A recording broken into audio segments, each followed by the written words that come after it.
Okay, so we've been following this story out of Norway about this politician, Karina Ødegård, Yeah. and it's fascinating on a couple different levels. First of all, she's poised to potentially become the first Right. transgender member of the Norwegian parliament. And They're pretty remarkable. yeah, it really is. And it comes at this, moment where we're seeing so much discussion and frankly concern, I think it's fair to say, about the situation for transgender people right here in the US. Absolutely. Yeah. I think that's a really important point. And I think that contrast is really what makes Adegard's perspective so interesting, right? Mhm. Because she's not just commenting from afar. Right. She's really sort of speaking out quite strongly about what she sees happening in the U.S. and even going so far as to suggest that Norway should offer asylum to transgender people from the U.S. That's a pretty significant proposition, to put forward. Yeah. So for this deep dive, we want to kind of dig into her arguments. We have a couple of articles where she really lays out her views, and our mission, I guess, is to understand her reasoning, the parallels that she's drawing, and what the implications, would be if Norway were to take such an unprecedented step. Yeah, and I think it's helpful to just give a little bit of context about who Karina Ødegård is, Hmm. because, she's not just some random person popping up. Mm. She's really embedded in Norwegian politics. Right. She's the local council member in Lunner Okay. and the district political spokesperson for the Green Party. So Wow. so to potentially become the first transgender member of parliament is Hmm. obviously, A huge deal. yeah, a landmark moment. Yeah. But it's also really important to note that she is saying that she's only choosing to speak publicly about her own history as a trans person because of what's happening in the U.S. right now. Wow. Okay, so let's start by looking at her personal background a little bit. Okay. It seems like her experiences in Norway have really profoundly shaped the way she views this whole situation. Yeah. And, growing up in Oslo, she describes, from her teenage years, this feeling that something just wasn't right. She had this feeling, like many people do, Right. where you're trying to fit in and things just don't feel quite right. But it wasn't until she was an adult that she really actively sought out support Okay. and got in touch with the gender identity services at Rikshospitalet, which is this, major hospital in Norway. And it sounds like the process of transitioning in Norway was like very structured and supportive. It seems like it was, yeah. The timeline she shares is really interesting. So, in 2002, she starts therapy, hormone treatment, and officially changes her name to Karina. Okay. And then in 2004, she has gender-affirming surgery and actually receives a female national identity number, Which is which is like a huge deal because in Norway, the national identity number is like, it's on everything. It's used it's a across all the government yeah. systems. Wow. And, so to get one that aligns with her gender identity is like a really big deal. Yeah, and I think what's so striking is this contrast that she draws between, that experience and what she understands is happening in the US. Right. It really highlights how supported she felt by the Norwegian government and the healthcare system there. Yeah, and that really is a key part of her argument, right? Yeah. She stresses how supportive both the government and the medical community were. Uh-huh. And then she shares this personal experience that really just kind of drives home that sense of acceptance. Okay, so tell me about that. Well, so early on in her hormone treatment, she had a blood clot and was hospitalized, like unexpectedly. Oh, wow. And at this time, she had legally changed her name to Karina. But, physically, she still presented as more masculine, and her legal gender hadn't changed on all of her official documents yet. Oh, wow. But the hospital staff, they made a point of talking to her privately Uh-huh. and explaining that while they couldn't immediately change the gender marker on her official records, which, was still linked to her original national identity number, they would commit to using female pronouns for her Okay. on her chart and in all interactions with her. That's So this really had a big impact on her, and she sees this as a real contrast to what's happening in the U.S. yeah, you can see how that would be such a powerful experience, and it's understandable why she's now, so motivated to speak out about what she sees as a very different environment in the US. Right. Okay, so let's move on to what I think is probably, the strongest part of her argument. Okay. This comparison she makes between what's happening in the US and 1930s Germany. Yeah. Like that's a pretty huge and kind of disturbing parallel to draw. Yeah. It's a really strong statement. Yeah.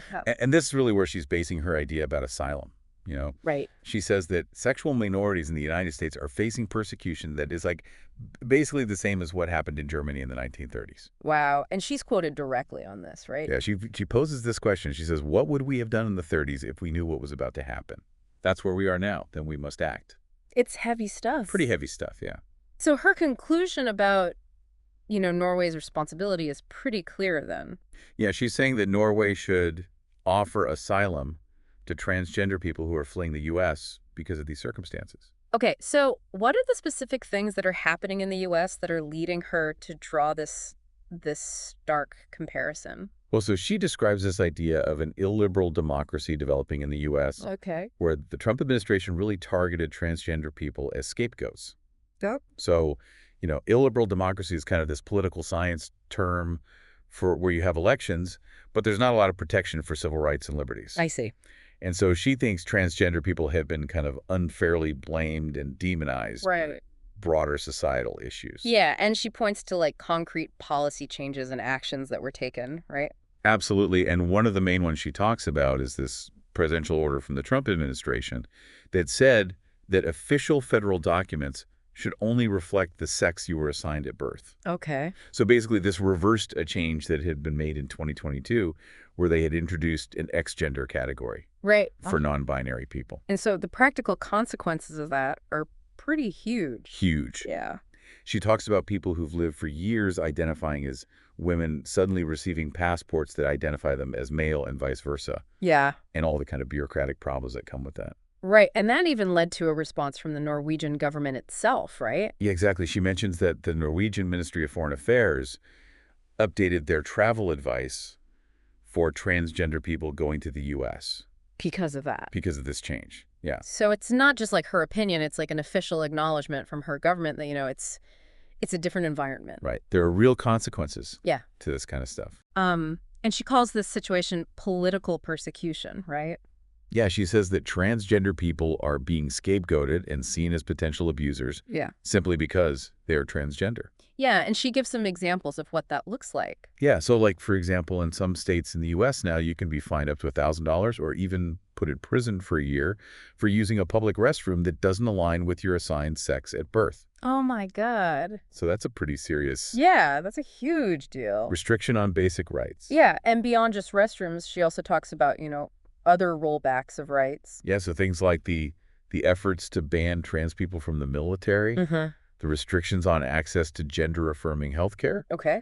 and limits on what can be taught about gender in schools. So it's really this, comprehensive effort to sort of push trans people out of American life. Yeah, that's how she sees it. And she argues that this justifies, the idea of offering asylum. And it's interesting that her own political party in Norway seems to agree with her assessment. Yeah. So the Green Party's national board, they've actually passed a resolution supporting her position. Wow. And they're even proposing adding language to their platform to advocate for asylum rights for trans people. That's serious business. It's serious business. Yeah.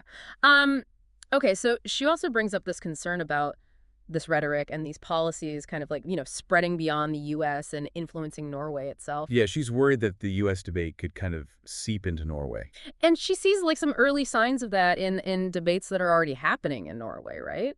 Yeah, so particularly around the idea of introducing a third gender category on official documents. Okay. She sees some of those same kind of divisive tendencies emerging. And she has kind of a nuanced take on that whole debate, right? Yeah, she acknowledges that, biologically speaking, for reproduction, there are two sexes. Okay. But she says that, law and social interaction also play a role in how we think about gender. Right. So it's not as simple as, just biology. And this kind of leads into her broader critique of the whole two sexes argument, right? Yeah, she thinks that this very simple concept is actually being used in a really harmful way. Okay. She's saying that while, the idea that there are two sexes for procreation is often presented as this, indisputable scientific fact, Yeah. it's actually being used politically to take away rights from transgender people. To basically deny their existence. Yeah, to deny their existence. And she talks about this organized effort to make life harder for trans people. Yeah, she really stresses that this is a campaign, Okay. to deny legal recognition healthcare, to foster this kind of social exclusion. And she even brings it back to her own personal situation, right? Yeah, she talks about how she could be at risk of going to prison in the U.S. just for using the restroom that aligns with her gender identity, Oh my and God. that even her Norwegian passport might not be recognized. Right, because of this whole thing with gender markers. Yeah, exactly. Wow. And she also talks about some of the really harmful things that are being said. Yeah, this idea that trans people are dangerous to children. Right. This idea that they're all potential abusers. And she contrasts that with her own life. Yeah, she's like, my record is pretty clean. I've got like a couple of parking tickets. A speeding ticket or something? Yeah, speeding ticket from when I was younger. And she identifies this like specific moment when she thinks things got a lot worse. Yeah, she says that things really exploded under the Trump administration, Okay. that states with Republican leadership, they started passing all these laws. That are really targeting trans people. Yeah, that are targeting trans people and creating this climate of hate. And she cites some really disturbing statistics too.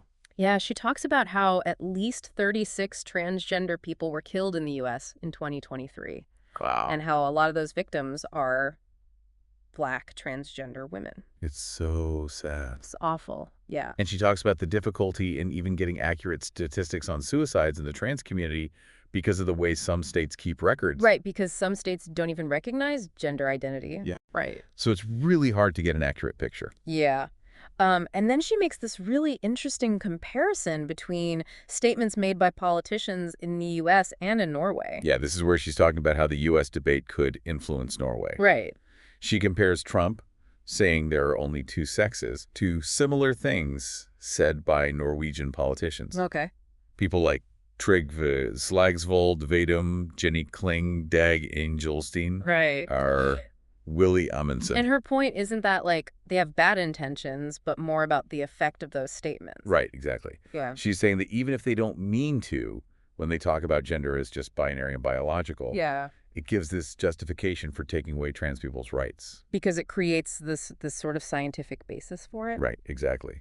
Even if that's not what they intend. And she also talks about this growing skepticism and what she calls a moral panic around gender-affirming care. Yeah, this is a really interesting point. She says that this is happening not just in the U.S., but in other countries too, including Norway. Yeah, and she points to this portrayal of trans people as threats. In, like, restrooms and schools. Yeah. And even in healthcare. And she talks about how this is happening despite the fact that all the medical research shows that gender-affirming care reduces mental health issues and suicide risk. Right. So she's really worried that young people are being denied care. Under the guise of being cautious. Right. And she does acknowledge that, there are people out there who are trying to be supportive.